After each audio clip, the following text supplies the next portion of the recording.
Hey folks, in this video I'm going to show you how you can go and implement Tableau LangChain against your Tableau server or cloud environment. At the end of this video we're going to build a web application using Tableau LangChain that can then either be a standalone application in your organization or brought into your Tableau dashboard via a dashboard extension. All of the resources are available in this starter kit that I've put together.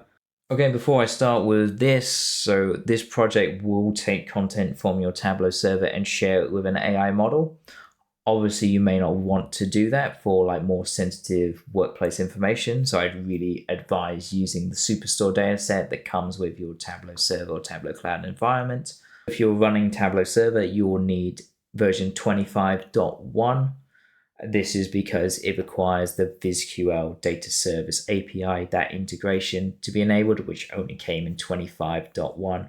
If you're on Tableau server, not on 25.1 and not on Tableau cloud, and want to try this out, what I'd recommend is getting yourself over to the Tableau developer program and getting yourself a free sandbox cloud environment. That should be enough to get you started to actually go and see how this would work. First, I'm going to talk to you about what Tableau LangChain is. Then we're going to get set up and installed with the starter kit, and then we're going to start running dashboard extension and web application. So Tableau LangChain is taking this content that you already have, so your Tableau data sources, the data you trust, those dashboards that you spend all that time and effort working on, and combining them with an AI model of your choice. So this could be, in our example, we're going to be using OpenAI, but you could use Claude, Gemini. You can even bring your local AI applications in, say with Olama, you can host a model locally and use that as well. We achieve this using LangChain as a framework. This is quite a standard, like modern framework for working with AI models and prompting. And what we achieve out of this is basically new applications that we can use to leverage some of the work we've got on Tableau. So this can be external AI applications. So this could be that standalone web page that we'll build later, or some of the new experiences bringing into Tableau. So this will be, say, a dashboard extension. Through this project, we'll build both of these in one go. Crucially, it means that you can work with AI and your Tableau content within your own security constraints. You don't need to be on cloud. You can be on server. You can run your own local model and you surface these insights that way. So it opens up quite a lot of new opportunities for everybody. Okay, so let's get building. First of all, we want to clone the repository. So you can use this with Git or GitHub desktop. You can go and clone down this repository, or at the top under code, you can always open GitHub desktop. That's straightforward, or download the zip file yourself. After that, you should have the application. I would recommend opening this in VS Code. It's quite a nice way to view the code and also run the commands. The next thing we're going to want to do is create a virtual environment. This means that the packages we install are contained within this environment and we don't get any conflicts with other packages or environments that are on your machine. So I'm going to run a command -ven. This will go and create that virtual environment folder. You'll see it created as a folder there too. Next, we're going to need to go and activate the environment. We can do this with this command. This differs depending if you're on Windows or Linux or Mac. I'm on Windows, so I'm going to run activate venv, and I will give me a little green symbol at the end there. Note, if you find trouble running this script, all this is doing is going into this folder under scripts and going and finding that activate. I've known some people get better results with the PS1 version. Okay, so now I'm going to need to install the packages to make this code run. You can find details of these under requirements.txt, but essentially I'm going to run the code pip install -r requirements.txt. That takes a while, but now it's all installed. We can now move on to setting up the environment variables. Okay, for this step, if you go to .env_template, I've given you this file. This gives you a list of the environment variables in blue of what the keys are called. Do not change these names, and where to go and find them. But the first step is we want to go and create a copy of this file and call it .env. The .env file is a special file for running these Python scripts. Effectively, our code will be looking for this file and then finding these keys to then bring into our script. So for your OpenAI key, you'll want to come to the OpenAI platform. If you don't have an account here, do sign up. Okay, so when setting up your API key for OpenAI, you'll be asked to submit about $10 to your pay-as-you-go billing account to charge against the API. I can tell you that that takes a long time to get through. I've been doing this a lot and I'm on $4. But that is one of the requirements, is that you have to have that $10 to get started with the API. So this is typically a place where you can go and test out different models in a playground kind of place. What you will want to do is come over to settings and go over to API keys and create a new secret key. So you can give this a name. This can be like Tableau LangChain. Assign it to a project. Maybe you don't have one, call it default, and create secret key. Okay, so you'll get a key pop up. Importantly, you won't be able to view it again. So do copy it, add it to that .env file for OpenAI key, and then we're done here.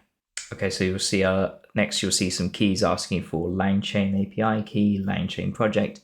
What you can do with these is sign up on langchain.com/LangSmith. When you're on LangSmith, come down to settings in the bottom left and then over to API keys. Here you can create an API key. And as before, copy your API key and put it in that .env file. Okay, for these next steps, you want to sign in to your Tableau server or cloud environment. Selected the site I want. I now need to go and take the variables from this URL. So my server URL is going to be this first section up to .co.uk.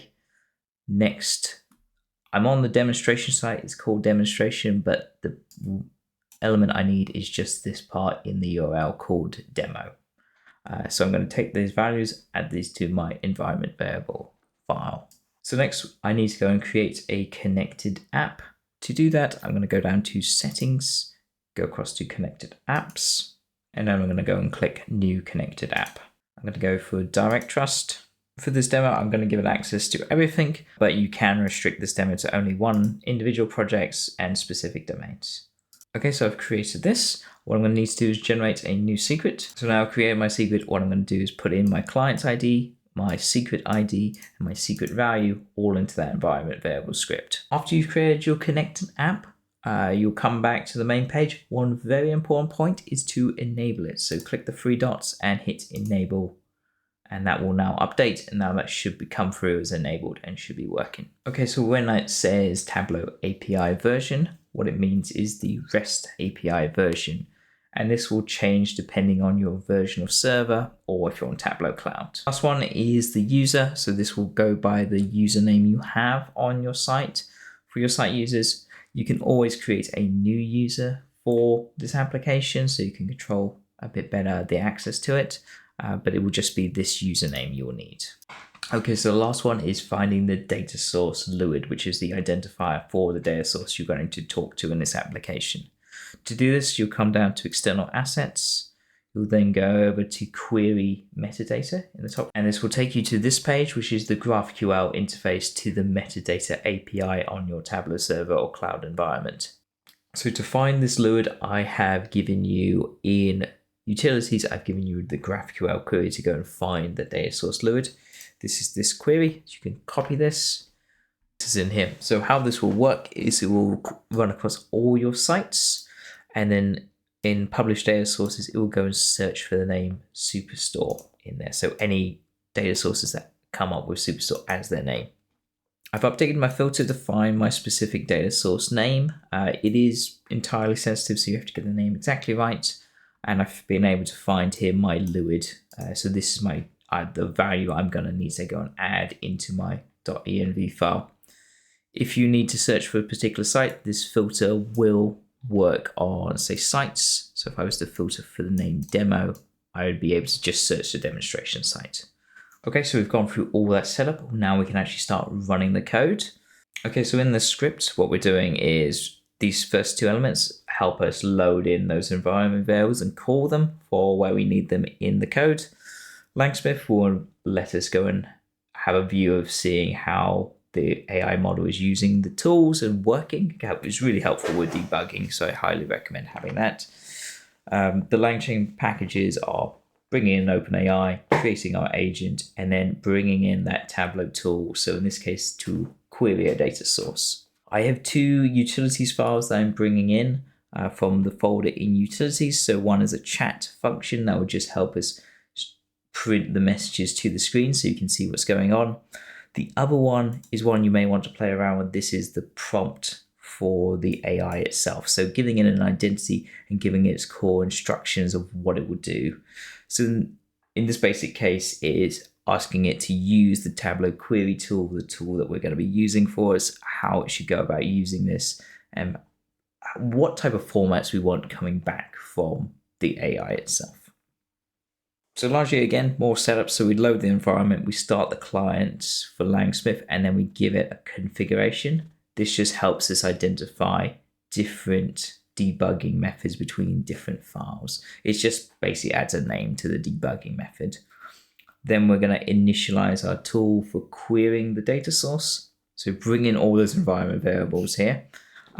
Tooling model, I am using the GPT-4 like 4.1 nano. So this is generally like a light tool. What this tooling LLM is it's deciding based on this query that I've received from a user, what tool should I use?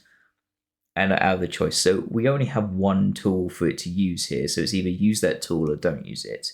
We don't need a very intensive thought reasoning AI model behind that. So actually having a cheap model speed is what we want here. So that's why I've gone for the nano model here.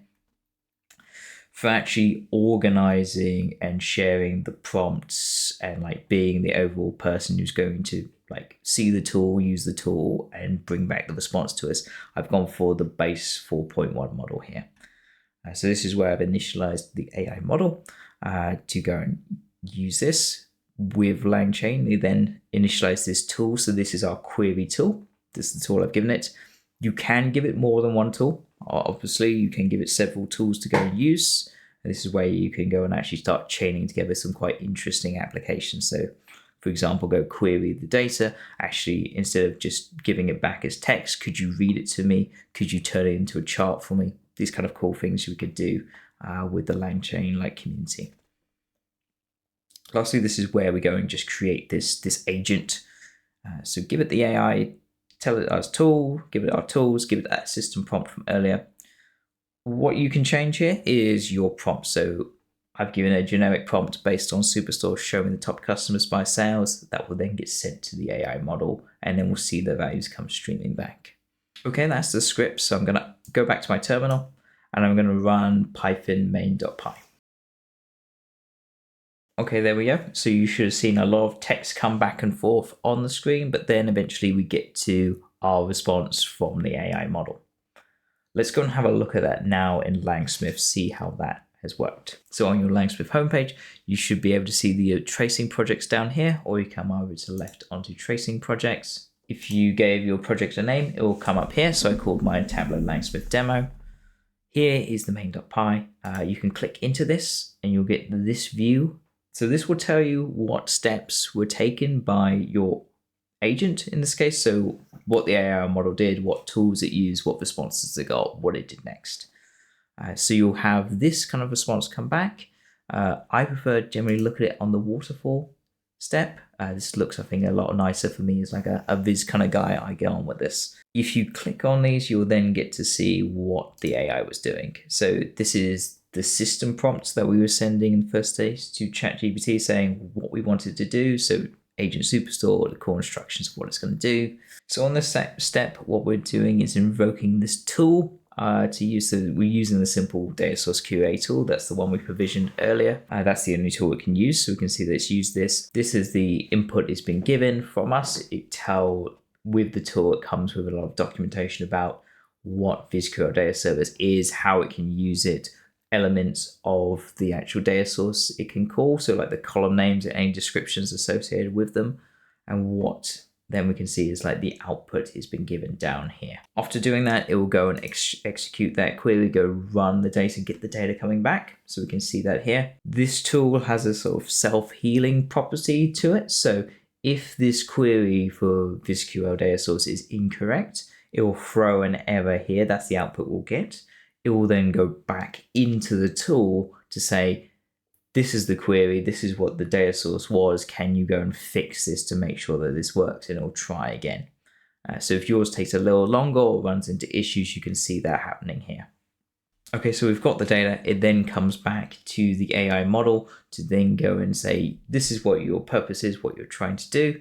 This is the data source we've got back, and then we'll go and format that into a response and print that to the screen, which is what we saw at the end there. That's how it works. You can use this prompt. You can go and change this for something else, see how it works with more complicated queries, and then you can go and look at that in LangSmith. Now, this isn't very good for trying to get this to the end users. It's a lot to go and ask them to set up VS Code and all this, get everything extracted here. So what we've got also is a web application. So if you go over to webapp.py, and what you'll find here is a very similar script. Again, we're giving a different config name of for the web app, so you can see the differences on those. And then we're effectively creating a little website here to go and host this sort of chat module that we could do with the back and forth with our users. All of the files for this website are held in the static folder. So what it's doing is surfacing this index file and the associated styling and script around that. Okay, to run this, we will do Python web app. Okay, so then we'll see that it's running on this web page, which is localhost 800. So we can go to that web page. So on localhost 800, I've got this Tableau AI assistant. This is the web page that's being rendered. I can then ask it the same sort of questions.